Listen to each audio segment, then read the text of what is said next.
What is up, guys? How is everyone doing? Incognito here. I said in the last video I was going to do Dying Light gameplay. However, I didn't game it. It's probably around 70% complete. So, if you don't want anything spoiled, if you don't want to see some of the infected or the guns and weapons and so on you can actually use within the game, stop watching it right now.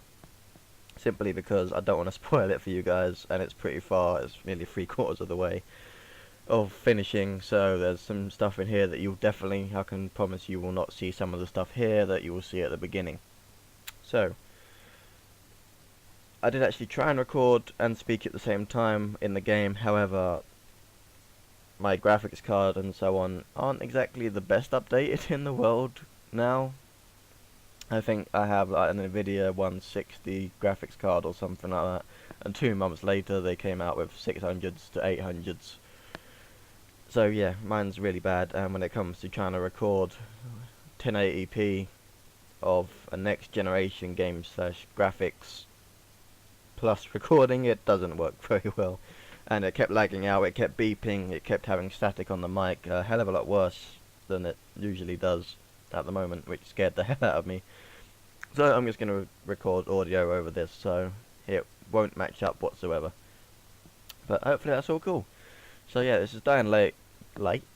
Dying Light. Try again. Yeah, this game is Dying Light. It's a zombie game. There's quite a lot of them about. However, this is a free roaming game, so you don't have to actually play the quests. If you like the missions, you don't have to do them. You don't have to do the side quests. You don't have to do anything. You can just run around, killing everything, stabbing them in the face, and chopping off their limbs, and running off with their arms. Because who doesn't want to do that, right? So I don't really give reviews. I'm not really that sort of person that can like sit here and review the good points, the bad points, and what I'd change. But if I was to say like a review, I guess you could say. But let's say I was gonna give good points about this game. The storyline, pretty awesome. The fact that it's world and you don't have to actually do the main quest like a lot of zombie games like Left 4 Dead and so on and so forth. You have to actually follow the gameplay. But this one you don't. You can just run around, which is awesome. It has parkour on it, which is also very awesome. You can run up buildings. You can't flip off buildings, but you can jump off them. You can land and do a barrel roll sort of thing, so you can not break your ankles. You have grappling hooks, like you just saw there. That was actually pretty good timing. What else? The gore is awesome as well, and pretty. I can't say realistic because I can't say I've ever chopped off someone's head and kicked it out of the kitchen window, but I will say that the hitbox for this game is definitely on point. I mean, some games, like if you take Call of Duty and that for example, you can shoot them in the foot and it'll come up with a headshot on the screen for some odd reason. But this one, if you actually have a knife or a blade and you swing at their feet, they will lose their foot. If you swing at their head, they will lose their head. And the best part is, take Gears of War. That's a really gory multiplayer single player game against, I don't think they're zombies. No, I don't think they are. I think they're just monsters. The Horde. I guess you could call them zombies, I suppose. But when you kill them with a shotgun close up, they explode. They literally combust and their bits of their bodies go all over the place. It's amazing. Blood everywhere. Who doesn't love that? And this game one-ups it because it goes in slow motion. That doesn't sound very awesome, but when you're going around hordes of zombies and all of a sudden you can see a blade slowly going past your screen, entering someone's neck, and just head exploding and running across the screen. It's amazing. The graphics are absolutely amazing. Even though my computer's not as up to date as most people's now, it's still awesome graphics. I still lag quite a bit because of this, but it's cool. This is hopefully recording at 1080p as well, so you'll be able to see it in all its glory. You will see a lot of lag as well, because, as I said, it doesn't handle it very well. But that's the good points. If I was going to give bad points towards this game, it's probably, as far as the zombies are concerned, especially infected, they have the same sort of abilities as other zombies in previous games. Like the boomer from Left 4 Dead, one that spits, there's one on there like here as well, it will explode, and the blood and bile that's left from its explosion will attract zombies to you because of the explosion, and they will run after you. The story and the side quests are really quick to complete as well. So if you are looking for a game that's 50 to 60 hours gameplay easily, and you could play it all night and you'll never complete it, don't go for this game. I'm not trying to sound harsh, I'm not trying to sound mean. I mean, this game is absolutely awesome, but I'm about 70% of the way through the main storyline, and I've only been playing 20 odd hours, and I've done more than half of the side quests. I've gone exploring, I've played multiplayer, and yet I'm still 70%. So if you're looking for a long game, it's not the one for you. I mean, obviously you can just play it. Excuse me. But yeah. Another downside is you do have to scavenge for items, and that's not the bad point, just bear with me, but you have to scavenge for items for weapons and stuff like that. So if you want to make a weapon, you will need a blade, you will need metal, and you will need stuff like that to be able to make them. And you need blueprints and stuff as well, which is cool. The downside is, when it comes to the darkness, I'll get that in a minute, but there are safe houses on this game, and if you want to save or skip, you can just go to a safe house, which is fine. But this game is unique in a way. Well, it is unique, and that's not in a way, it actually is unique in the fact that the daytime on this game and the nighttime are completely two different, separate mechanics. So, ooh, I nearly died there. Because in the day, zombies, there's not many, unless it's in a crowded area like the town square, but there won't be many around, and they won't chase you unless you have gunfire or you make loads and loads of noise, like I nearly fell off the roof and nearly splattered myself.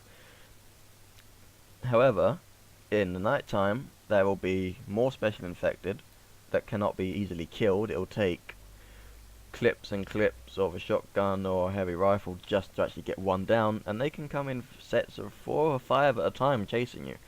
So if you're trying to turn around to try and kill one, you're dead instantly. Which is why at night time some people seem to, yeah, it's a lot scarier. I don't think it's that scary. I mean, I'm not someone that's scared easily. I mean, I have had a few jump scares of my own when they burst through the doors, go, and it freaked me out. But nighttime is definitely harder. Your points, as you can see, there is an actual XP bar up top. I'll get to that in a minute. But you do get double the experience points as well, which is awesome at night time, which is the one reason people might continue it.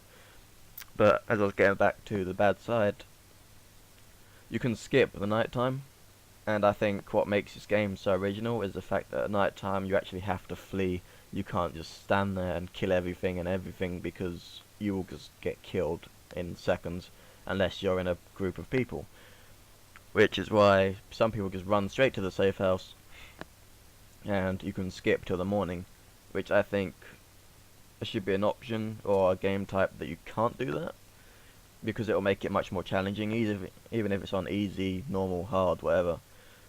The fact that you can skip the hardest part of this game makes it somewhat boring in a way. I mean, sometimes I do if I'm with friends and I want to do missions, fine, but I've known or spoken to some people that don't like the night at all. There's actually a guy on the game that will tell you and say, you have 1 hour remaining. Please make sure you are near your safe house, or please make sure you are well equipped for the night ahead, or something, you know, like that. And they will actually run to the safe house and stay there for the 5 or 10 minutes, or however long it takes, for the night time to show up and instantly skip. They won't even go near it, they won't even try it, which is disappointing, really, because they're missing out on a lot of fun. And because of that, they end up doing more missions and completing it quicker. So one bad side I will say is, I think there should be an option, or at least a mode, like a game type, where nighttime isn't skippable. And that would be awesome. Second or third bad thing, I suppose, which is the last one, is since you are scavenging a lot, I thought maybe it'd be awesome to be able to build a bunker. I mean, I did say just now that safe houses kind of ruin the game, but having a bunker of your own would be really awesome. I don't know if other games do that. There's one, H1Z1. Anyone familiar with that? I'm not sure. But H1Z1 is, from what I've only seen clips of it, I've never actually played the game myself, as I'm not really the sort of person to go into beta testing games, because my computer lags enough without having glitches going all over the place. But sorry, I say but quite a lot. I'm sorry about that. Proof that it's not scripted, I suppose. If anything else, I mean, I tend to delete my audio quite often. Yay, level up!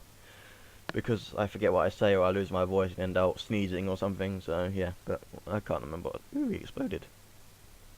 Yeah, I don't have a one check mind. I'll just zone off into random things. Sorry about that. But what was I saying? Yeah, bunkers and stuff.